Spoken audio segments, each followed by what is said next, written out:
G'day Darkrealmers, it's horror author and illustrator Michael J. Elliott here with you again, and in today's episode of the Dark Realm Diaries we're going to be looking at the movie The Disappointments Room, so let the hauntings begin.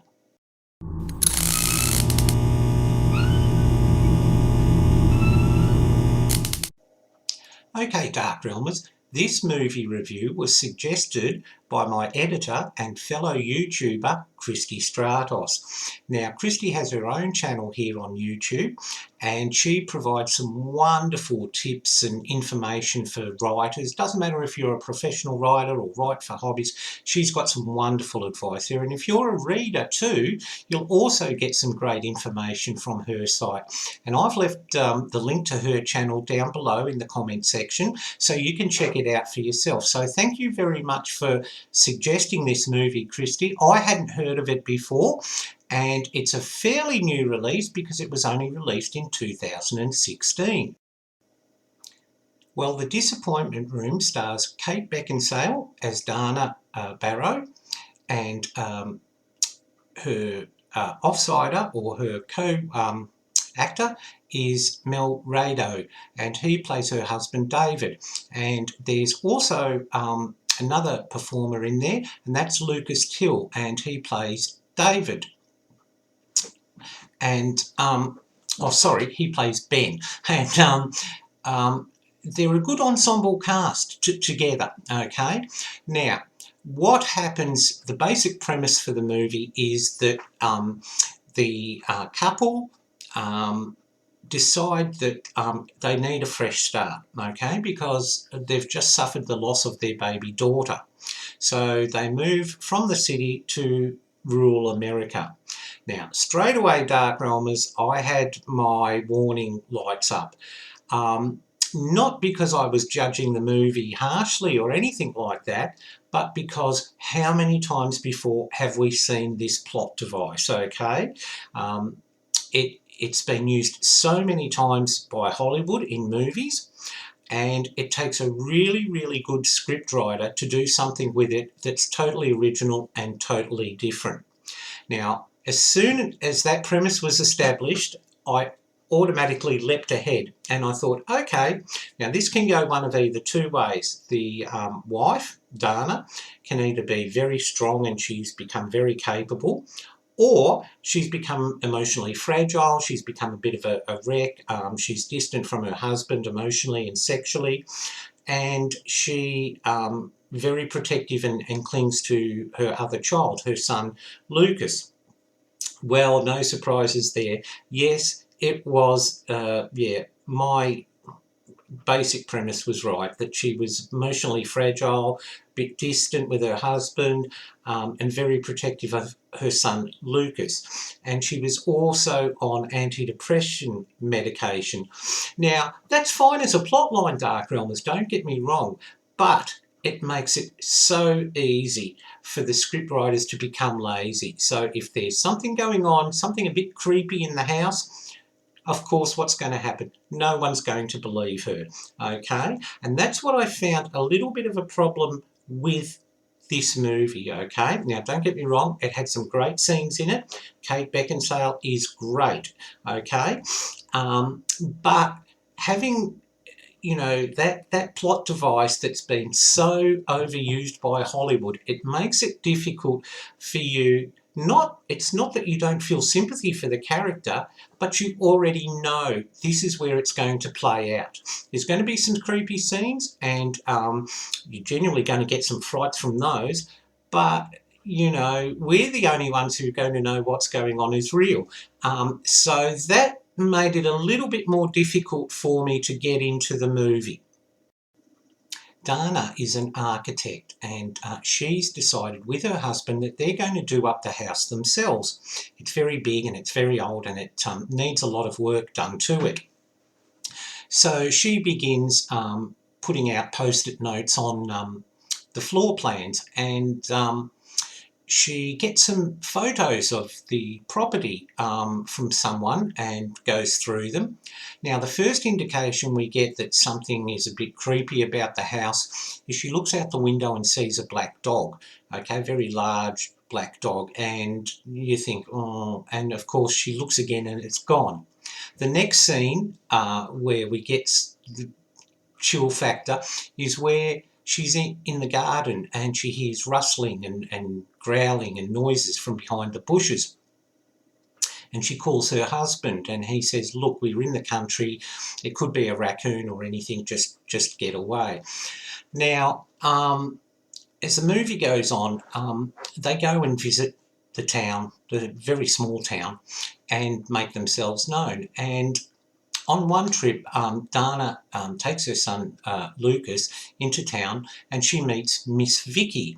Now, I wasn't actually sure if Miss Vicky was worked for the local council, if she was like just a town historian or a librarian. It was a little bit unclear there.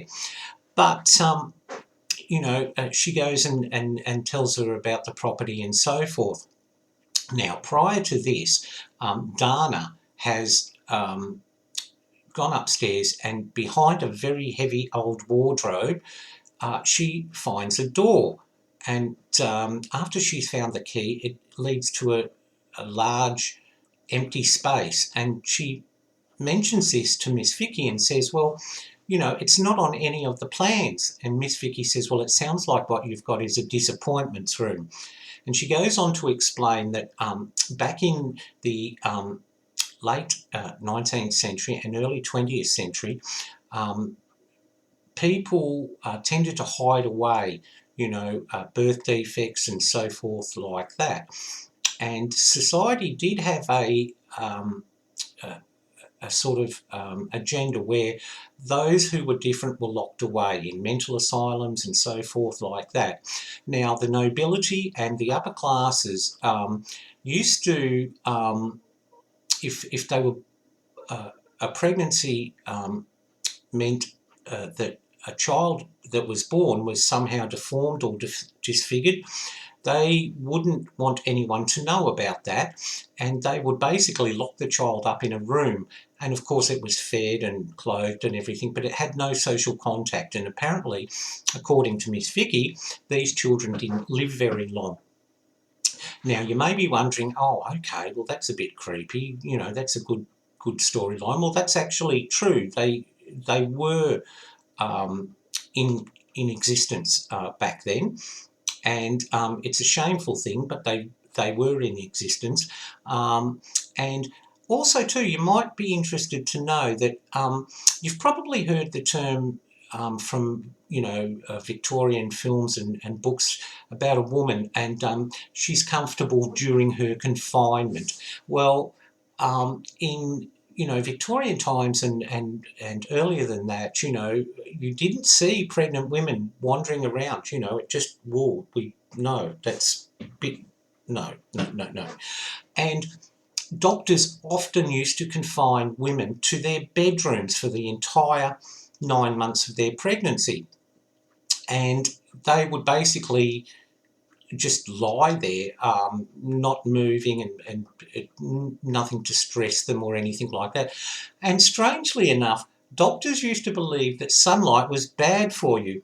So these rooms used to be shuttered up. And so you can imagine it wasn't terribly good, you know, for the would-be mother. You know, a huge lack of vitamin D, as we know now, is very bad for you. But also, we also know that exercise and getting up and about is very beneficial for you when you're expecting children. And this may be one of the reasons why children born during that period were very frail and their life expectancy wasn't very good. But you will find that that occurred quite frequently. And disappointment rooms, although they weren't common, they were in use, okay? Now, Dana finds this disappointment room, and one of the first things that happens is, you know, she looks out and she wonders what it's all about. And Miss Vicky tells her that the person who used to live there was Judge Blacker, and he had a daughter who was deformed. And she used to say that people, children who were put in disappointment rooms never lived very long. And that's where the plot starts to develop, Darkrealmers, okay? Now, in one scene, Dana puts something in the oven and sets the timer. And the way it's shot so that we see the timer close up is what we call in movies mise en scene, where it's basically a shot that may seem innocent and doesn't have much relevance, but it will play a big part in explaining some aspect of the plot later on. And what happens is she goes up to this disappointment room and she gets locked in. And she's banging away and for hours and hours, and it's getting dark. Finally, she gets out and she screams to her husband, "Why didn't you? I've been up there for hours. Why didn't you call me?" And then the timer, which has been set for 20 minutes, goes off. So, it hasn't. It hasn't gone off. She hasn't been up there for hours. This is all something that's building up. And she slowly gets fascinated with this disappointment room. And she, she's the only one who sees these figures, of course. And of course, being on antidepressants, you get the feeling, okay, there's going to be some sort of sympathy with her. But everyone's going to, they're there, it'll be all right, that sort of thing, okay? Now, one of the relationships that doesn't go anywhere or doesn't come off really well is the relationship between Ben, who comes round and offers to help fix the roof and so forth because he's a carpenter and joiner, and Dana. Now, Dana's husband's very laid back and, yeah, we'll get him in here, but she's determined. She says, no, we are going to do the work ourselves, and if we decide that you are going to help us, then we want a contract drawn up, we want your hourly rates, blah, blah, blah, okay? And then it progresses that he does end up coming around the house and doing some work, and quite often they share a cigarette out on the balcony. Now, there's a very strong sort of sexual tension there. Are they attracted to each other? Are they not? Is he more interested in her, and so forth? And what is really annoying is that it doesn't go anywhere. Now, in one of her videos, Christie mentions how in books you can't just have a plot simmering away under the surface and then resolve it with a few lines. It doesn't work, and the reader feels cheated. And that's what happens in movies too. You can't build up a relationship, even if it's very, very subtle. You can't build up a relationship and then it just doesn't go anywhere. Not only is that lazy writing, but you're actually cheating the audience. And I felt cheated with that because I felt that their relationship, okay, I didn't want it to go down the path of they have an affair or anything like that. I didn't want it to dilute the creepiness of what the main storyline was. But I would have expected it to be resolved in some manner. Now, it does, well, sort of get resolved. So, warning, there's a spoiler here. When Dana finds out more about this disappointment room, Ben actually goes and digs up a grave where the daughter of this judge is meant to be laid. She's actually, the grave is on the property, and he gets killed, okay? But in another disappointment, okay, when Dana discovers the body, she may be strong and so forth and doesn't scream, but she just runs straight past the body. And to me, that's like, well, I'm sorry, yes, he may be hanging there, but look, wouldn't you check or at least, there'd be a brief pause before you ran off to do something, okay? So that's a couple of little disappointments in the movie. Now, as I said, the plot progresses and Dana starts seeing images from the past. Now, what's happened is Judge Blacker who's totally disgusted by his daughter and her looks. There's scenes where you see the mother feeding this poor child, and in one scene, Judge Blacker actually murders the child, okay? And Dana sees what has gone on in the past, okay? Now, what progresses from there is that this has been playing out again and again and again. Now, in another disappointment, and I'm sorry if it's putting you off the movie, please don't let it, because you'll have to make up your own mind, okay? But in one scene, which I found very disappointing, okay, Miss Vicky has a set of newspaper clippings in front of her that go on to describe how a family was, murdered by a member of the family, with the claims that, it was spectres haunting that forced this killing. Now, of course, cliche time, when she finally rings up to tell Dana about these other cases, she can't get through. Surprise, surprise. But makes you wonder, okay, now, at the beginning of the movie, you can see she's a little bit tempted to tell Dana about the history of the house at the disappointments room, but knowing that history and that she leaves it right till the last minute just seems like it's a little bit too pat, okay? It just seems that the writers slotted that in just towards the end of the movie, okay?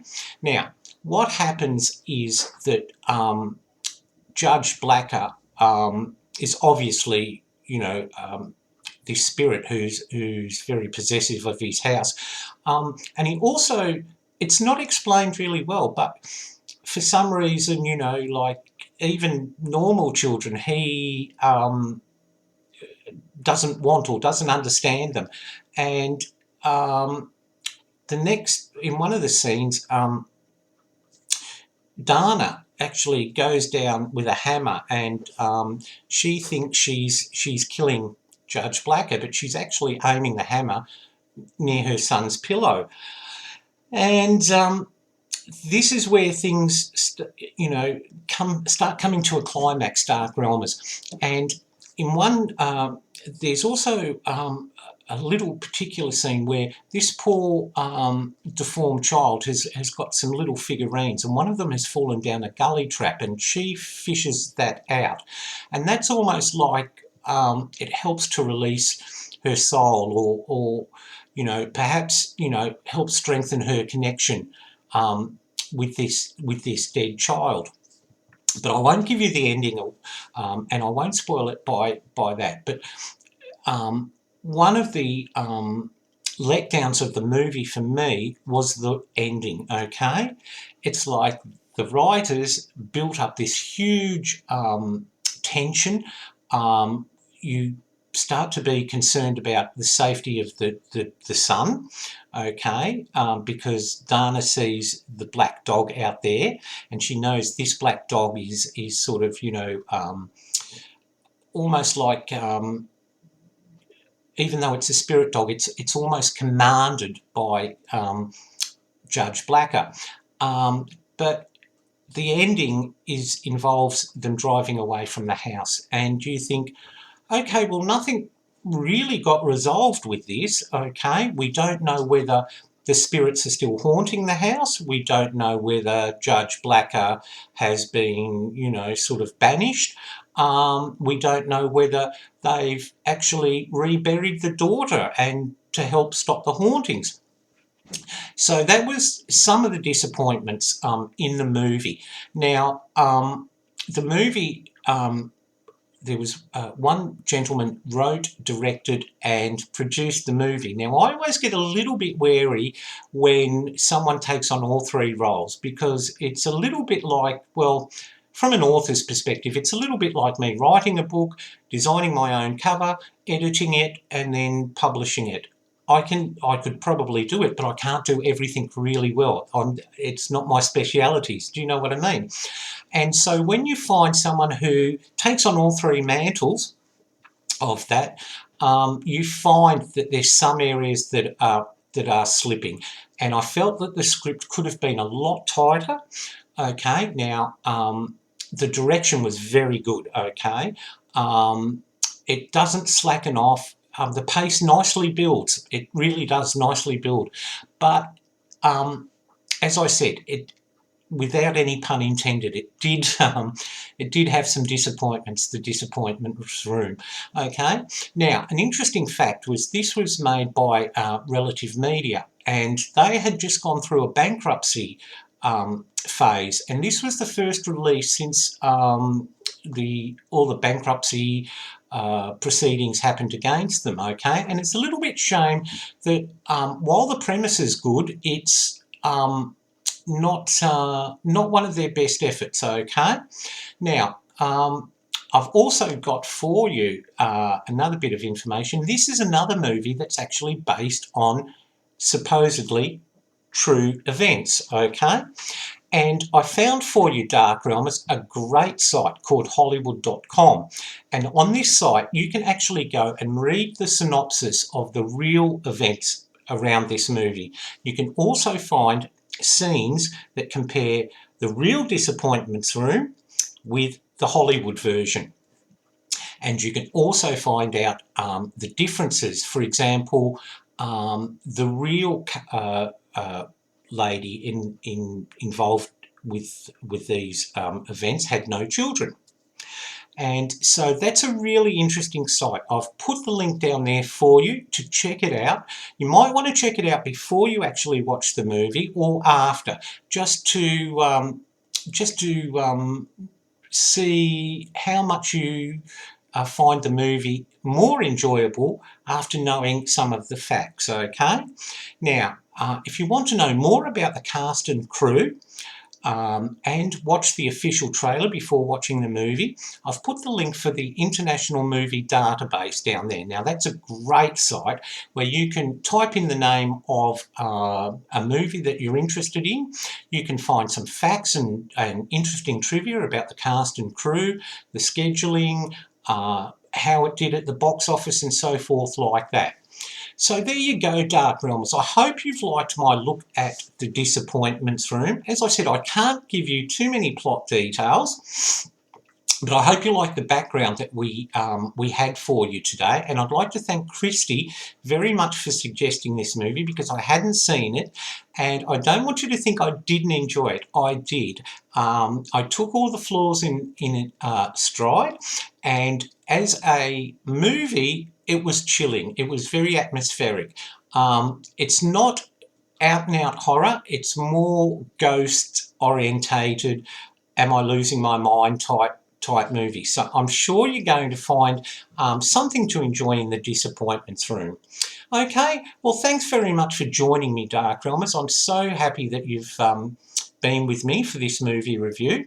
Now, if you've liked it, please leave us a like, and if you've got some comments of your own about what you thought of the movie, if you've already watched it, please let me know, because I love reading your comments. And also, if you want to keep up with some more movie reviews, both recent movies and retro movies, don't forget to subscribe to us, because we come up with new content for you every week, okay? So that's it for me from this week, Darkrealmers. So, as I always say, thank you for joining me, and stay in the light.